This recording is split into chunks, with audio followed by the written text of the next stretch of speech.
Good morning, Binanceans, and welcome back to this week's episode of Binance Beach.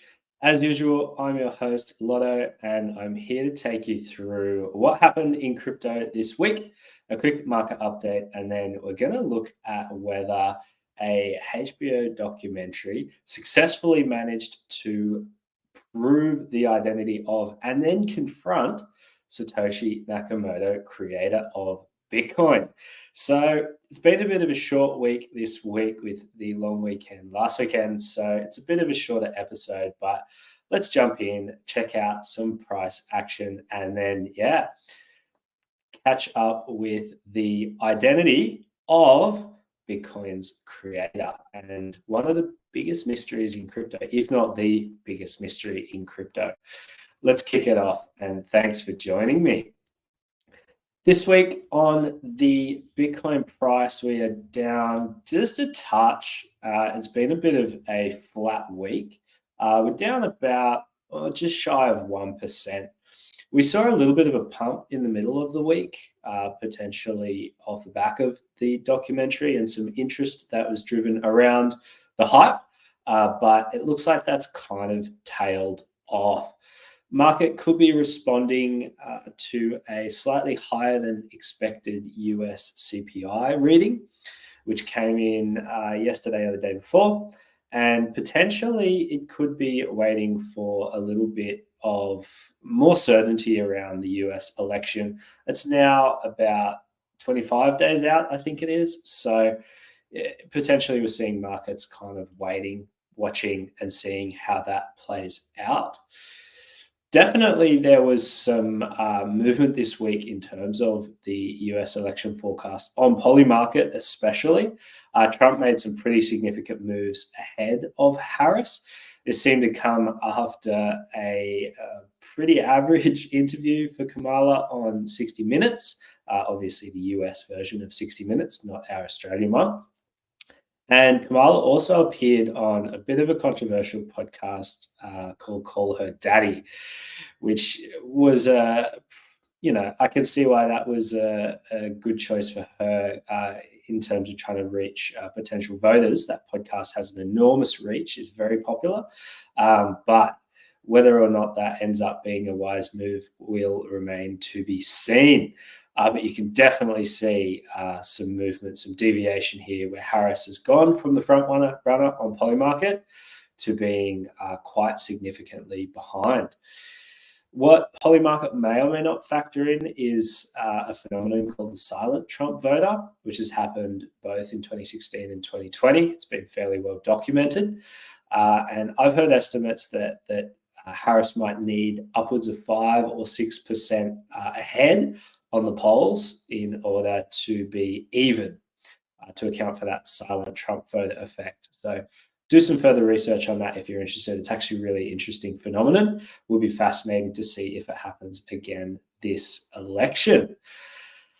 But after the US dropped rates and we've had a couple of weeks of this new dovish direction, we haven't seen a lot of movement across alts in a positive direction. ETH, BNB, Solana, most slightly up on the week, but yeah, most of the market is looking fairly flat. The fear and greed index is sitting down at 37 today, so not a lot of confidence that we're seeing from traders, from the market. So let's wait and see. Let's see if there's some major catalysts this week, but expecting that we'll probably see, maybe more of the same heading into the US election. As that's going to be a major, either probably bullish or bearish catalyst, depending on which way it goes. But let's see, 25 days is a long time. So we'll be watching the markets pretty closely. In local news, we're starting to see speculation that the RBA might be ready for a pivot. In the September monetary policy meeting, the RBA suggested that the official cash rate would remain on hold, but in its notes, I believe it's now starting to remove that forward guidance. So in the minutes, it's been removed, that statement, that it's unlikely that the cash rate target will be reduced in the short term. And it seems to be more neutral in language, which has some people speculating that the pivot might be on, and locally in Australia, we could be in for a dovish pivot, which would be certainly interesting for our local markets. As we've spoken about on the show before, it's unlikely that Australia dropping interest rates is really going to affect a global market like Bitcoin, but certainly for Australians, that's pretty meaningful and might help free up some local disposable income if people have less of a debt commitment, have less to pay off their mortgages, and have more disposable income to invest in alternative asset classes like digital assets and crypto. We'll definitely be keeping a close eye on this one. But let's move into our main item on the week, which was this much hyped HBO documentary, Money Electric, The Bitcoin Mystery. It dropped on Twitter, a hype post maybe a week or so ago now, which was claiming that they were able to prove and identify who Satoshi Nakamoto, the anonymous creator of Bitcoin, actually was. There was a lot of skepticism. There was a lot of movement on Polymarket. There was speculation that it would be a whole bunch of different early Bitcoin OGs, including Paul Leroux, Len Sassman, Nick Szabo took over there for a while. But it ended up being a bit of a nothing burger, to be honest. The documentary, it was leaked ahead of time that the documentary would name Peter Todd as Satoshi Nakamoto, and that was leaked on Bloomberg, but the evidence seems really pretty circumstantial and not very concrete. Peter Todd sarcastically and humorously says in the documentary a bunch of times, "Yeah, I am Satoshi, as we are all Satoshi." And Adam Back is featured pretty heavily and interrogated, but the circumstantial evidence is really very weak, and the response from crypto Twitter and certainly Bitcoin Twitter has been to shrug this off. The evidence that the documentary's director cited as what he believed was proof of Satoshi Nakamoto's identity was a Bitcoin Talk Forum post where basically Peter Todd finished a sentence for Satoshi, which I think is pretty weak. And there was a code update called replace by fee. I'm not super across that, to be honest, in technical detail, but there was some speculation that might have been pre-planned by Satoshi, and it was eventually introduced by Peter Todd. Again, very loose, very speculative. I don't think there's any really hard cryptographic or blockchain proof at this point. So a bit of a nothing burger. Twitter seems to have shrugged it off. I was watching the price charts live during those documentaries premiere time, and yeah, the markets didn't move a lot, even on the small candles, like the 15-minute candles.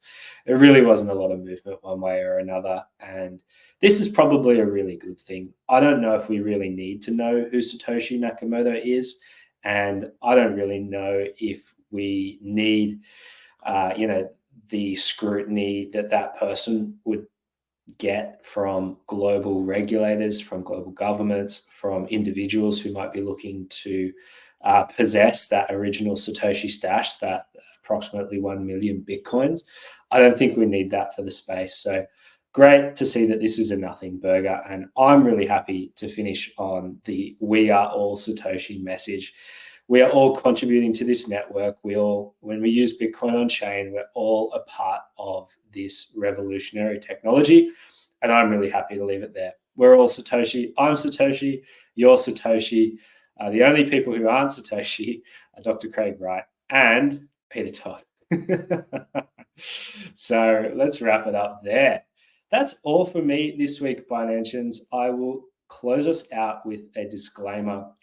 Please note this discussion does include insights from non-affiliated third parties and key opinion leaders.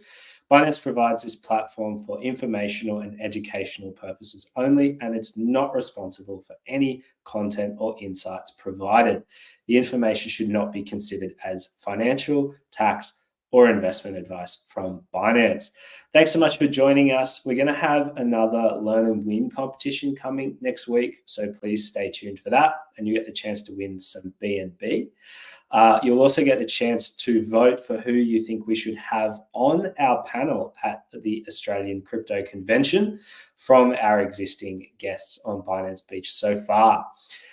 And of course, please let us know anyone you'd like to have on the show. Who would you like to hear to from the local crypto community, and what topics would you like us to cover next week? Please like and subscribe. Please follow the show. Reach out to me on Twitter. I'd love to hear some thoughts and feedback. But until next time, Binansians, have a fantastic weekend, and I'll see you on the other side.